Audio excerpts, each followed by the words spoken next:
अस्सलाम वालेकुम दोस्तों। वेलकम टू माय चैनल और मैं उम्मीद करता हूँ आप सब खैरियत से होंगे।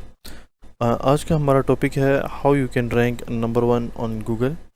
और हम ये कह सकते हैं कि आप फर्स्ट 3 पोजीशंस पर आप अपनी वेबसाइट को कैसे लेकर आ सकते हैं।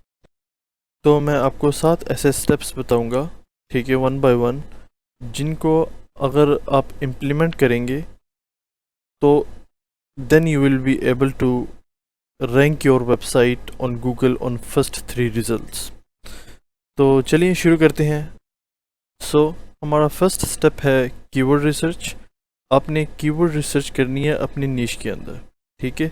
तो आइए चलें हम समरश में चलते हैं, ठीक है। मैं समरश यूज़ कर रहा हूँ, अगर आपके पास एचरफ है तो आप वो भी यूज़ कर सकते हैं, ठीक है। तो क्योंकि मेरे पास समरश है तो मैं समरश यूज़ करूँगा। तो आप जब समरश में आएंगे तो उसके बाद समरश में आने के बाद आप कीवर्ड मैजिक टूल में आए, ठीक है। तो आपने इन चीज़ों का ख्याल रखना कि आप जब भी कीवर्ड सर्च करें तो 4 किस्म के इंटेंट होते हैं।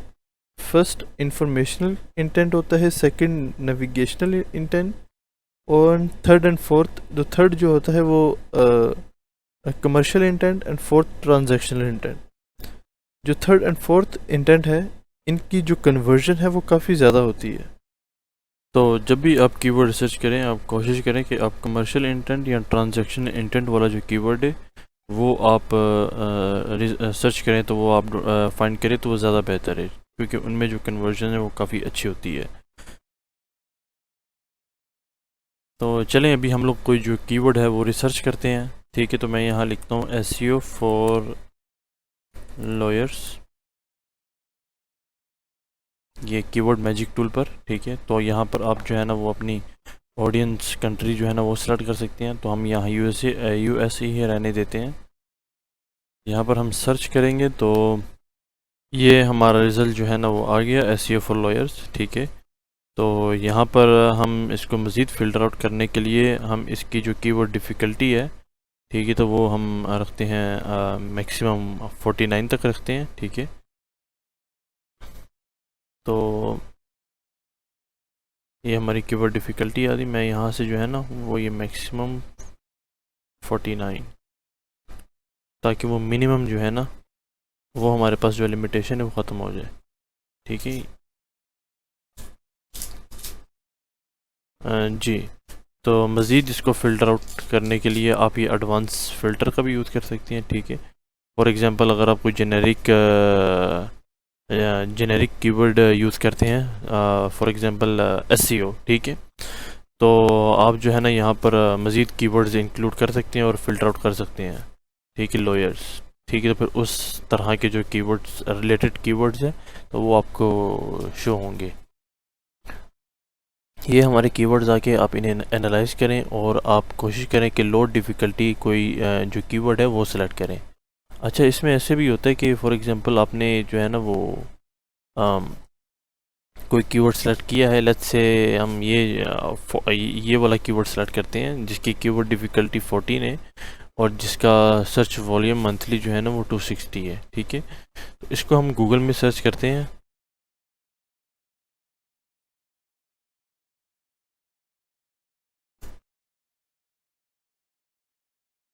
जी, ये देखें, ये हमारा जो है ना वो आ गया, ठीक है।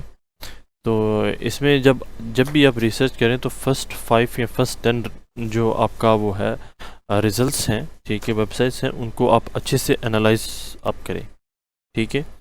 उसमें ये होता है कि किसी टाइम एक कीवर्ड में जो डिफ़िकल्टी है वो बेशक कम होती है, लेकिन उसमें फिर भी उसमें काफ़ी अच्छी अच्छी जो अथॉरिटी साइट्स हैं वो बैठी होती हैं टॉप 10 रिजल्ट्स में, ठीक है। तो बेशक उसमें जो कीवर्ड डिफ़िकल्टी वो आपकी कम हो, लेकिन फिर भी आपको जो है ना उसमें बहुत ज़्यादा मुश्किल आएंगी उस कीवर्ड के ऊपर रैंक करने के लिए। तो इस चीज़ का भी आप ज़रा ख्याल रखिएगा। कीवर्ड डिफ़िकल्टी ही कम होना ज़रूरी नहीं है।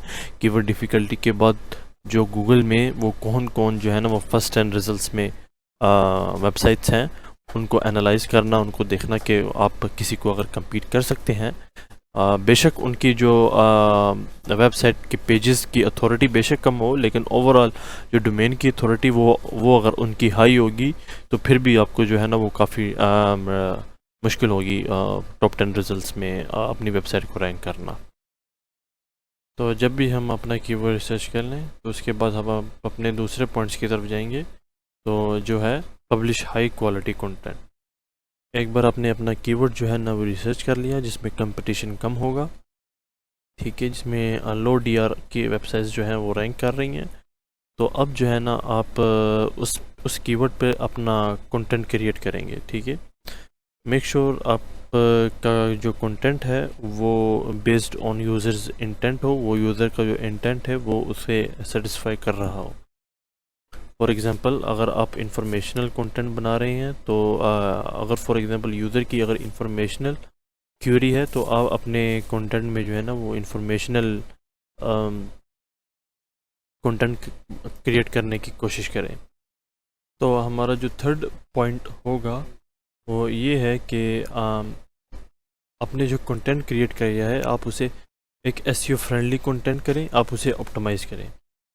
तो ये आप कैसे कर सकते हैं ये मैं आपको एक्सप्लेन करूँगा। ओके, तो फर्स्ट ऑफ ऑल आप आपका जो मेन कीवर्ड है, ठीक है, मेक श्योर दैट आप उसको जो है ना वो टाइटल टैग में इंक्लूड करें, ठीक है। अगर आप उसे beginning of your title tag में इंक्लूड कर सकते हैं वो ज़्यादा बेहतर है। फॉर एग्जांपल लेट्स से ये आप एक मोबाइल एसईओ देख लें, ठीक है। इसका जो मोबाइल एसईओ का कीवर्ड है ये सबसे पहले आ रहा है, ठीक है। तो नंबर 1 आप ये ट्राई करें कि जो आपका प्राइमरी मेन कीवर्ड है, ठीक है, तो वो आपके टाइटल टैग के सबसे पहले आए, ठीक है, इफ़ पॉसिबल। एंड नंबर 2 आपका जो मेन कीवर्ड है वो आपके यूआरएल पर भी हो और आपका यूआरएल जो है ना वो शॉर्ट हो। इसके अलावा जो नंबर 3 है, ठीक है, आपकी वेबसाइट में आपकी जो आर्टिकल है इसमें इंटरनल लिंक और एक्सटर्नल लिंक भी आप ज़रूर इंक्लूड करें, ठीक है। 3 से 4 लिंक्स जो हैं वो आपके इंटरनल लिंक होने चाहिए, ठीक है, और 3 से 4 लिंक्स जो है ना वो आपके एक्सटर्नल लिंक्स होने चाहिए। अगर आपका आर्टिकल 2000 से 2500 वर्ड्स तक है तो मेक श्योर कि आप internal linking and external linking 3 से 4 ज़रूर इंक्लूड करें। एंड अगला पॉइंट है कि आपका जो भी टाइटल टैग मेन कीवर्ड होगा, ठीक है, तो वो मेन कीवर्ड आपका मेटा डिस्क्रिप्शन पर भी हो, ठीक है। तो और मेटा डिस्क्रिप्शन पर भी हो और आपका वो जो मेन कीवर्ड है वो आपका जो इंट्रोडक्शन है वहाँ पे भी हो, ठीक है। तो इंट्रोडक्शन में भी आपका मेन कीवर्ड हो तो इससे भी काफ़ी फ़र्क पड़ता है आपकी रैंकिंग में। अच्छा, जो लास्ट पॉइंट है, ठीक है, तो लास्ट पॉइंट आपका जो आपने जो आर्टिकल लिखा है, ठीक है, तो आपका जो मेन कीवर्ड है उससे रिलेटेड एलएसआई कीवर्ड्स भी हों। अच्छा, एलएसआई कीवर्ड्स किसको कहते हैं? ये होता है लेटेंट सेमेंटिक इंडेक्स होता है, ठीक है। तो ये ये आप कैसे सर्च कर सकते हैं और ये क्या होता है ये मैं आपको अभी एक्सप्लेन कर देता हूँ। हम पहले गूगल में जाते हैं, इंटर करते हैं, ये हमारा मेन कीवर्ड आप इंटर करें जी। ये आपके मेन कीवर्ड के आगे जो भी कीवर्ड्स आ रहे हैं ना ये आपके एलएसआई कीवर्ड्स कहलाते हैं, ठीक है। तो ये अगर आप इनको जो है ना अपने आर्टिकल्स में इंक्लूड करेंगे तो इससे काफ़ी ज़्यादा जो है ना वो एक तो ये रेलेवेंसी क्रिएट करती है, तो इससे आपके जो है ना वो रैंकिंग में काफ़ी ज़्यादा अच्छा फ़र्क पड़ता है, ठीक है। तो इसको दूसरा तरीका एक तो यहाँ से आप देख सकते हैं, ठीक है, सजेशन से, और ये दूसरा जो है ना आप पीपल आल्सो आस्क से भी थोड़ा आइडियाज़ वगैरह ले सकते हैं, ठीक है, इस तरह के रिलेटेड कीवर्ड्स। और एंड में जो है ना पीपल आल्सो सर्च फॉर, और यहाँ पर भी आप एग्जांपल्स वगैरह ले सकते हैं। ये देखिए जैसे टूल्स आ रहा है, ट्यूटोरियल आ रहा है, लोकल एसईओ आ रहा है, मोबाइल फ्रेंडली टेस्ट आ रहा है। तो ये सारी चीज़ें अगर आप अपने आर्टिकल्स में इंक्लूड करते हैं तो इट्स वेरी गुड। अच्छा, उसके बाद आपका जो है ना यूज़र एक्सपीरियंस वाला पॉइंट आता है, ठीक है।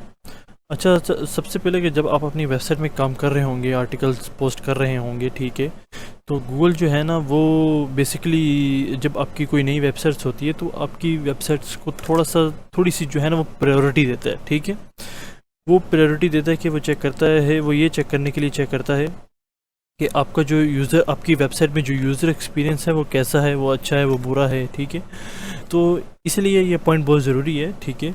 तो इस पॉइंट में आप अपना यूज़र एक्सपीरियंस मैं आपको बताऊंगा कि आप कैसे इम्प्रूव कर सकते हैं, ठीक है। तो सबसे पहले आप अपना यूज़र एक्सपीरियंस जो है ना वो ये कर सकते हैं, आप अपनी वेबसाइट्स में जो है ना वो विजुअल्स क्रिएट कर सकते हैं, ठीक है। फॉर एग्जांपल मैं अब इस आर्टिकल में जाता हूँ,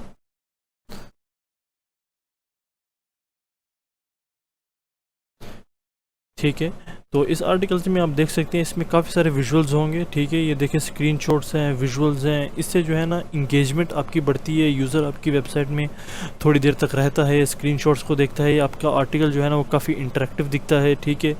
तो ये एक अगर आप ये चीज़ें स्टैटिस्टिक्स और ये चीज़ें इंक्लूड करते हैं, ठीक है, अगर अच्छे स्टैटिस्टिक्स यूज़ करते हैं तो इससे आपके बैकलिंक्स भी क्रिएट होते हैं बाय द वे। तो इसलिए ये आप कोशिश करें कि आप जो है ना अपने आर्टिकल्स में विजुअल्स एंड स्क्रीनशॉट्स और इन्फोग्राफिक्स एंड स्टैटिस्टिक्स ये चीज़ें ज़रूर इंक्लूड करें, ठीक है। तो इसके अलावा जो दूसरा है कि और आपका जो आर्टिकल होगा तो ठीक है, आप इस चीज़ का ख्याल रखें कि आप अपने आर्टिकल में जो है ना वो पैराग्राफ्स वो ज़्यादा बड़े ना हो, ठीक है। उनको आप चंक्स में डिवाइड करें और ठीक है, उसमें छोटे छोटे पैराग्राफ्स होने चाहिए, बुलेट पॉइंट्स होने चाहिए, स्क्रीनशॉट्स होने चाहिए, ठीक है। तो ताकि जो है ना वो यूज़र आपका जब आर्टिकल रीड करे तो वो उसको जो है ना वो बोर ना हो, ठीक है। तो जिससे आपका यूज़र एक्सपीरियंस जो है ना काफ़ी अच्छा बेहतर होगा। इससे अगला पॉइंट हमारा है आपका ये भी यूज़र एक्सपीरियंस से रिलेटेड है, ठीक है। आपकी वेबसाइट की जो स्पीड है वो भी अच्छी होनी चाहिए, ठीक है। अगर आपकी वेबसाइट जो है ना वो वर्डप्रेस पर है तो आप ऐसा कर सकते हैं कि वर्डप्रेस में एक प्लगइन होता वो पेड है, लेकिन WP रॉकेट, ठीक है। तो WP रॉकेट वो उस प्लगइन का नाम है, ठीक है। ये वैसे पेड है, लेकिन आप फेसबुक में आपको ग्रुप्स में ना काफ़ी सारे सेलर्स मिल जाएंगे जो ये आपको ये प्लगइन जो है ना 300-400 रुपये में दे रहे होंगे, ठीक है। तो वो आप इजीली बाय करके तो यूज़ कर सकते हैं। तो इससे जो है ना आपकी वर्डप्रेस की जो स्पीड है वो काफ़ी अच्छी हो जाएगी। तो दूसरा ये है कि ये गूगल से डाउनलोड मत कीजिएगा, ये गूगल से भी डाउनलोड हो जाते हैं, लेकिन गूगल से डाउनलोड अगर आप करेंगे, ठीक है, तो उससे ये होता है कि आपके कंप्यूटर में जो है ना वो वर्डप्रेस में जो है ना वायरस भी आ सकता है, तो इससे थोड़ा आपको ख़तरा रहता है। इसलिए मैं आपको सजेस्ट करूँगा आप सेलर से ही लें। इससे अगला पॉइंट हमारा आ जाता है बिल्ड योर टॉपिक अथॉरिटी। इसका क्या मतलब है कि इसका मतलब है कि आप अपने नीश में काम करें, ठीक है। आप अपना जितनी आप अपनी अथॉरिटी अपनी नीश में बनाएंगे, अपने टॉपिक में बनाएंगे, तो उतना आपके लिए जो है ना वो रैंकिंग करना आसान हो जाएगा। फॉर एग्जांपल मैं आपको एक एग्जांपल देता हूँ, ठीक है। ये मैंने एक मेल चिम्प है, ओके, एंड लेट्स से हम लोग जो है ना वो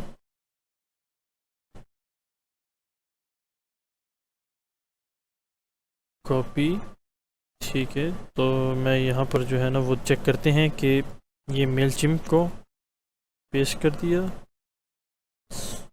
और हम देखते हैं कि ईमेल मार्केटिंग के ऊपर